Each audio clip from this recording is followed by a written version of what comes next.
Hello বন্ধুরা, সবাই কেমন আছো? আশা করি ভালো আছো। আমি অনেক ভালো আছি। তো ছবিটা দেখে তো বুঝতেই পারলে আমরা কিসের ভিডিও করতে চলেছি।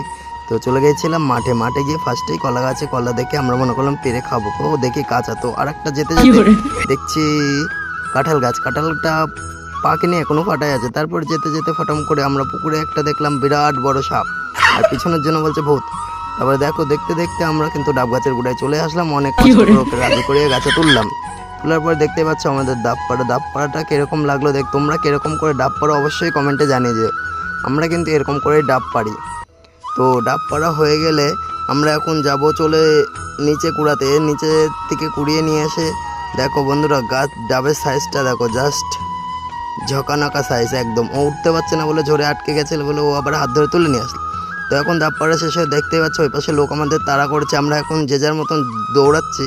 তো দৌড়ে এক জায়গায় এসে আমরা এখন ডাবগুলো কাটতে শুরু করে দিয়েছি। তো দেখতে পাচ্ছ ওর বডিটা দেখাচ্ছে ডাব কাটতে। তো ডাব কাটার পরে ডাবটা এখন পরিষ্কার হচ্ছে ঠিকঠাক। তারপরে দেখো বন্ধুরা, ও মুহূর্তটা দেখো, বারবার দেখো, এটা তো আমি বারবার দেখেছি। দেখলে তো কিরকম করে জলটা বেরোলো। ফাইনালি আমাদের ডাব কাটার পরে আমরা এখন ডাবটা খেয়ে নিচ্ছি। তাই আমরা একটু জাস্ট করে নিয়ে যে যার মতন সবাই মুখে নিয়ে খাওয়া শুরু করে দিলাম। ভিডিওটা কেমন লাগলো? আশা করি ভালো লেগেছে।